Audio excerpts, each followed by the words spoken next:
আসসালামু আলাইকুম টেক থিয়েটারে আপনাদের সবাইকে স্বাগতম জানাচ্ছি। আমি শাহনাজ। আশা করছি আপনারা সবাই সুস্থ আছেন, ভালো আছেন। রিয়েলমি একের পর এক ফোন লঞ্চ করে চলেছে। সেপ্টেম্বরের 1 তারিখে তারা চায়নাতে লঞ্চ করলো Realme X7 সিরিজের 2টি ফোন এবং তার সাথে সবচেয়ে cheapest 5G smartphone Realme V3। এখন আবার আজকেই ইন্ডিয়াতে লঞ্চ হলো Realme নাম্বার সিরিজের ফোন Realme 7 এবং 7 Pro। এখন আমরা বুঝতে পারছি যে যেহেতু নাম্বার সিরিজের ফোনগুলো এখন লঞ্চ হয়ে গেল ইন্ডিয়াতে, তাহলে দেখা যাবে খুব শীঘ্রই চায়নাতে লঞ্চ হওয়া ওই 3টি ফোনও কিন্তু ইন্ডিয়াতে লঞ্চ হয়ে যাবে, আর আমরাও বাংলাদেশে খুব তাড়াতাড়ি পেয়ে যাব। চায়নাতে যে 3টি ফোন লঞ্চ করা হয়েছে, এই 3টি ফোন বেশি আগ্রহের জায়গা তৈরি করেছে এর প্রাইসের দিক থেকে। কারণ যে প্রাইস আসলেই দেওয়া হয়েছে সত্যি, মানে এইরকম ফিচারের ফোনগুলো কিন্তু এত কম দামে আমরা পাইনি এখন পর্যন্ত। আর আজকে মূলত আমরা আলোচনা করব Realme X7 সিরিজের 2টি ফোন Realme X7 এবং X7 Pro নিয়ে, এবং Realme V3 নিয়ে আজকের ভিডিওতে আর আলোচনা করব না, কারণ আমি এর আগের ভিডিওতে Realme V3 নিয়ে বিস্তারিত আলোচনা করে ভিডিও বানিয়েছিলাম, যেখানে এই ফোনটি সম্পর্কে ডিটেলস তুলে ধরেছি, কি স্পেসিফিকেশন নিয়ে আসছে, কি প্রাইস নিয়ে আসছে। তো আমি আই বাটনে সেই ভিডিওটির লিঙ্ক দিয়ে দিলাম, সেখান থেকে এই ভিডিওটি দেখা শেষ হলে কিন্তু দেখে নিতে পারেন। আর আজকে ভিডিওটি হয়তো একটু লম্বা হয়ে যাবে, তবে একদমই স্কিপ করবেন না, অনেক ইনফরমেশন আপনাদের জন্য ওয়েট করছি। তাহলে চলে যাচ্ছে আমাদের মূল ভিডিওতে, এবং প্রথমে জানিয়ে দেব এই ফোনগুলো কি ভ্যারিয়েন্টে আসছে। Realme X7 ফোনটি 2টি ভ্যারিয়েন্ট নিয়ে এসেছে। একটি হচ্ছে 6128, 8128। এই ফোনটি 6128GB ভ্যারিয়েন্টের প্রাইস রাখা হয়েছে চায়নাতে 1800 ইউয়ান, আর এটা যদি আমরা ইন্ডিয়ান রুপিতে কনভার্ট করি তাহলে দাঁড়াচ্ছে 19,500 রুপি, এবং বাংলাদেশি টাকাতে দেখা যাবে 23 থেকে 24,000 টাকার মধ্যেই কিন্তু হয়ে যাবে। আর X7 Pro যে ফোনটি আছে, এই ফোনটির ভ্যারিয়েন্ট হচ্ছে 3টি, 6128, 8128, 8256GB, এবং 6128GBর প্রাইস চায়নাতে রাখা হয়েছে 2200 ইউয়ান। এটা ইন্ডিয়ান রুপিতে কনভার্ট করলে দেখা যাচ্ছে 23,000 রুপির মধ্যে হয়ে যাবে, এবং বাংলাদেশে আমরা 28,000 টাকার মধ্যেই কিন্তু পেয়ে যাব। তো বন্ধুরা, প্রাইস নিয়ে তো মোটামুটি একটা ক্লিয়ার ধারণা হয়ে গেল সবার নিশ্চয়ই। এখন দেখা যাক আসল বিষয়, এই প্রাইসে এই ফোনগুলো কি আসলেই কেনা উচিত হবে কি না। তাহলে এখন জানিয়ে দেব এই ফোন দুটো কি প্রসেসর নিয়ে এসেছে। Realme X7 এর রয়েছে MediaTek Dimensity 800U। এটি হচ্ছে একটি 5G চিপসেট, এবং এটি মূলত 7 ন্যানোমিটার আর্কিটেকচারে বিল্ড করা। এর হাইয়েস্ট ক্লক স্পিড হচ্ছে 2.4 GHz, এবং এটি হচ্ছে একটি অক্টাকোর প্রসেসর। এই প্রসেসরটি একদমই নিউ চিপসেট, এবং Realme X7 এই প্রথম ফোন যে এই প্রসেসরটি ক্যারি করছে। আর এই প্রসেসরটি মূলত স্ন্যাপড্রাগন 765Gর কাছাকাছি পারফরমেন্স দেবে, এবং বলতে গেলে MediaTek Dimensity 800 থেকে কিছুটা বেটার পারফরমেন্স পাবো আমরা 800U থেকে। সেই সাথে এই প্রসেসরটি 120Hz রিফ্রেশ রেটের ডিসপ্লে সাপোর্ট করে এবং 4K ভিডিও সাপোর্ট করে।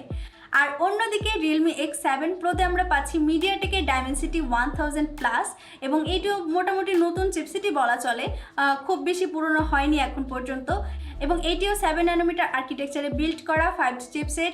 এর হাইয়েস্ট ক্লক স্পিড হচ্ছে 2.6 GHz, এবং এটি একটি অক্টাকোর প্রসেসর। মূলত এই যে চিপসেটটি, এটি স্ন্যাপড্রাগন 865Gর কাছাকাছি পারফরমেন্স দেবে। আর এই চিপসেটটি 144Hz রিফ্রেশ রেটের ডিসপ্লে সাপোর্ট করে এবং 4K ভিডিওতে সাপোর্ট করে। আর এই চিপসেটটি কিন্তু আমরা দেখেছি Redmi K30 Ultraতেও ব্যবহার করা হয়েছে। এরপর যদি আমরা দেখি এই ফোন দুটোর ডিসপ্লে সেক্টরে, এখানে আমরা Realme X7 এ পাচ্ছি 6.4 ইঞ্চির AMOLED ডিসপ্লে, যেখানে আমরা কিন্তু কোনো 90Hz বা 120Hz রিফ্রেশ রেট পাচ্ছি না।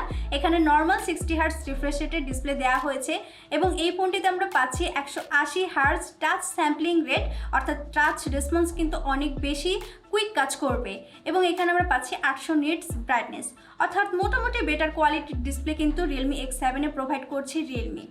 সেই সাথে আমরা Realme X7 Proতে দেখতে পাচ্ছি রয়েছে 6.55 ইঞ্চির ফুল HD plus super AMOLED display, এবং এখানে দেওয়া হচ্ছে 120Hz রিফ্রেশ রেট, এবং সেই সাথে এখানে আমরা পাচ্ছি 1200 নিটস ব্রাইটনেস এবং 240Hz টাচ স্যাম্পলিং রেট, অর্থাৎ টাচ রেসপন্স আরও অনেক বেশি কুইক কাজ করবে। এটা অনেক বেশি জরুরি যারা বিশেষ করে মোবাইলে গেমস খেলে থাকেন। বলা যায় বেটার কোয়ালিটির ডিসপ্লে আমরা পাচ্ছি Realme X7 Proতে।